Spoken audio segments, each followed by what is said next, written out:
Hello dear computer learners, welcome to my YouTube channel আর I Robin. আশা করি আপনার প্রিয়জনদেরকে নিয়ে সবাই অনেক অনেক ভালো আছেন। আজকে আমি আলোচনা করবো ইনসার্ট ট্যাবের ইলাস্ট্রেশন মেনুর স্মার্ট আর্ট নিয়ে। এটি হচ্ছে পার্ট 20। সো আমি রবিন আছি আপনাদের সাথে। চলুন শুরু করা যাক।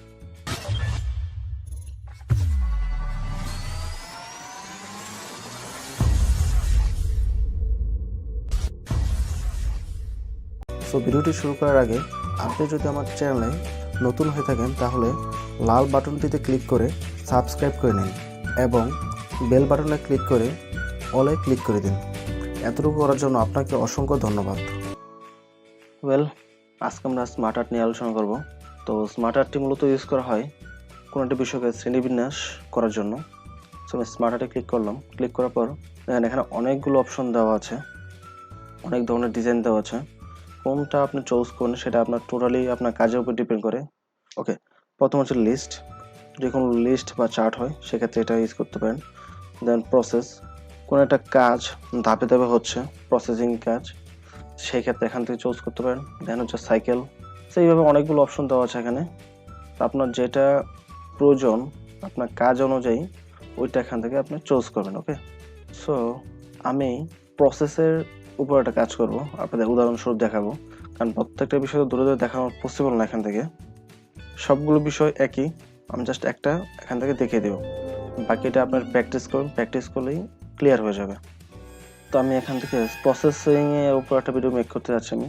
আমি ইউটিউবে ভিডিও আপলোড দেওয়ার জন্য কি কি প্রসেস অবলম্বন করি ওই বিষয়টার উপরই মূলত আমি একটা আইডিয়া দিব। সো আমি এই প্রসেসের এই ধাপটা সিলেক্ট করছি। আমি এখান থেকে আমি এটা সিলেক্ট করলাম। সিলেক্ট করার পর জাস্ট ডাবল ক্লিক করব। ডাবল ক্লিক করার পর ঠিক এরকম একটা বক্স চলে আসবে এবং সাথে নতুন দুটো ট্যাব ভিজিবল হয়েছে। একটা হচ্ছে স্মার্ট আর্ট ডিজাইন আর একটা হচ্ছে ফরম্যাট ট্যাব। তো ফরম্যাট ট্যাবের সাথে আমরা সবাই পরিচিত যদি আপনি আমার প্রিভিয়াস ভিডিও দেখে থাকেন, কারণ প্রিভিয়াস ভিডিওর শেপ, পিকচার, আইকন প্রত্যেকটা বিষয়ের ক্ষেত্রে কিন্তু ফরম্যাট অপশনটা আসছিল। তো এটা সম্পর্কে আমি বিস্তারিত কোনো আলোচনা করব না, আমি স্মার্ট আর্ট ডিজাইনটা নিয়ে আলোচনা করবো শুধু। তো প্রথম আমাদের যে শেপগুলো আসলো শেপের মধ্যে কিছু লিখে নিচ্ছি। এখন আমি আমার ইউটিউবে একটা ভিডিও আপ করার জন্য যে যে প্রসেসগুলো আমাকে ফলো করতে হয় তো সম্পূর্ণ প্রসেসটা এখানে রিপ্রেজেন্ট করার চেষ্টা করব।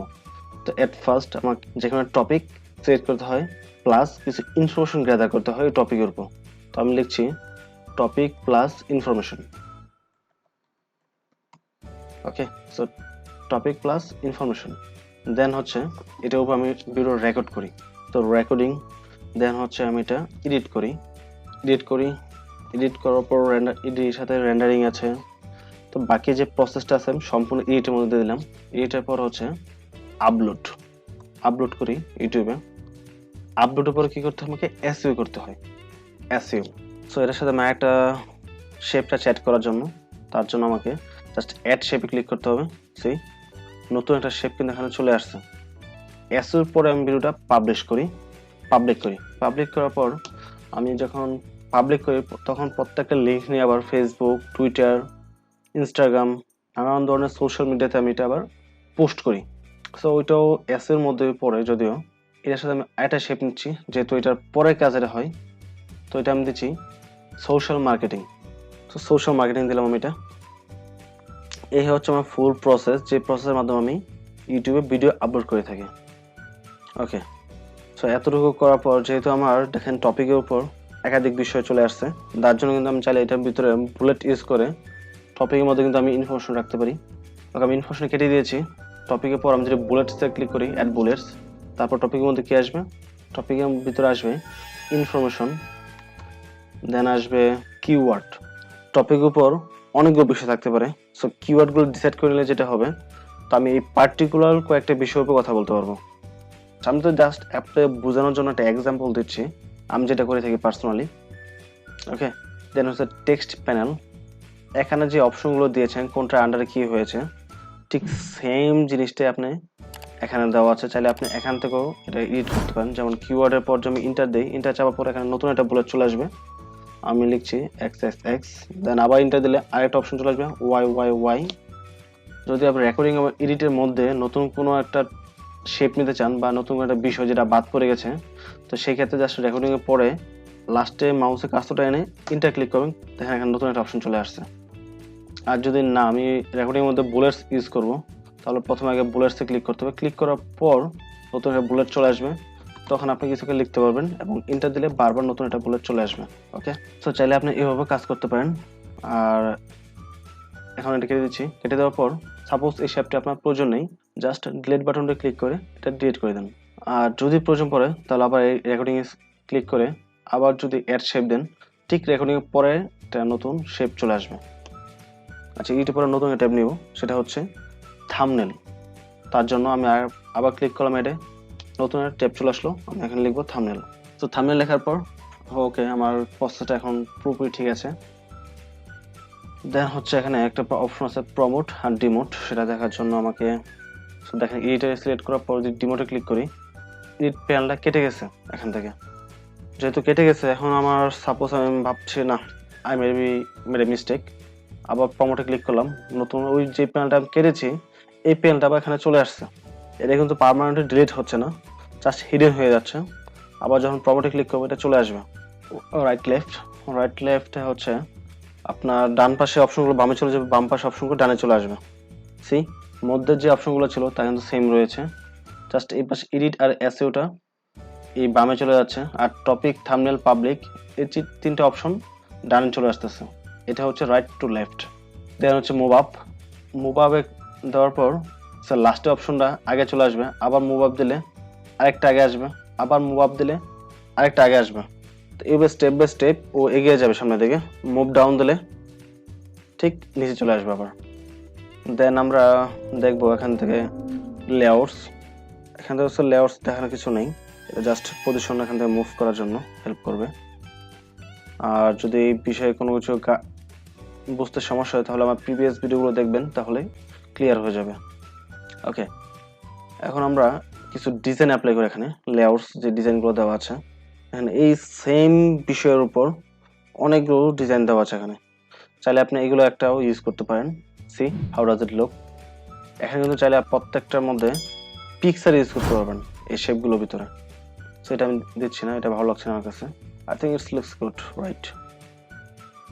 তারপর হচ্ছে দেখেন এখানে অনেকগুলো অপশন দেওয়া আছে। এখন কোন টপিকটা আপনার কাছে বেস্ট মনে হয়, কোনটা সবচেয়ে বেশি ভালো লাগে, এই জিনিসটা সম্পূর্ণ আপনার উপর ডিপেন্ড করে। তো যেটা আপনার ভালো লাগে, কাজের সাপেক্ষে যেটা খুব সুন্দর লাগে, ওই জিনিসটা অবশ্যই সিলেক্ট করবেন। সিলেক্ট করে দেন কাজ করবেন। তো আমার কাছে এটাই বেস্ট মনে হলো এটার জন্য। দেন হচ্ছে কালার। এখন কালার আমি কোনটা দিতে চাচ্ছি, এখানে অনেক ধরনের ডিজাইন দেওয়া আছে। এগুলো হচ্ছে বর্ডার কালার, প্রথম দুইটা। পরেরটা ফুল কালার। দেন হচ্ছে কালার এক একটা কালার হবে, বিভিন্নভাবে ডিজাইন করা আছে এখানে। অ্যাকসেন্টের প্রত্যেকটা কালার কিন্তু আপনার শুধুমাত্র লেআউট ডিজাইনটা দেওয়া আছে এখানে। আর ভিতরে হচ্ছে একদম সলিড কালার। সো এখান থেকে আমি চুজ করছি এটা। সো চুজ করার পর কালার দিলাম। কালার দেওয়ার হচ্ছে শেপ আর্ট স্টাইল। তো শেপ আর্ট স্টাইলের মধ্যে আবার দেখেন অনেকগুলো ডিজাইন দেওয়া আছে এখানে। প্রথমটা হচ্ছে বেসিক কিছু ডিজাইন দেওয়া আছে জাস্ট নর্মালি। আর তারপর হচ্ছে 3D মধ্যে একটু ডিফারেন্ট পাবেন। সি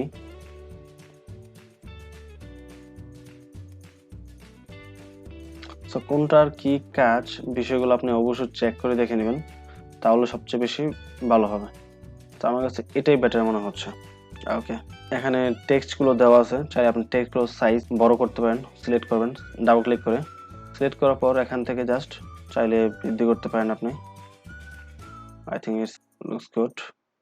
দেন হচ্ছে পাবলিক, এটা আমি বড় করে দিচ্ছি এখান থেকে। সোশ্যাল মার্কেটিং, তো সম্পূর্ণ জিনিসটা একবার সিলেক্ট করবেন। সিলেক্ট করার পর দেন এখান থেকে চাইলে অল্প অল্প করে বৃদ্ধি করতে পারেন এখান থেকে। Video uploading.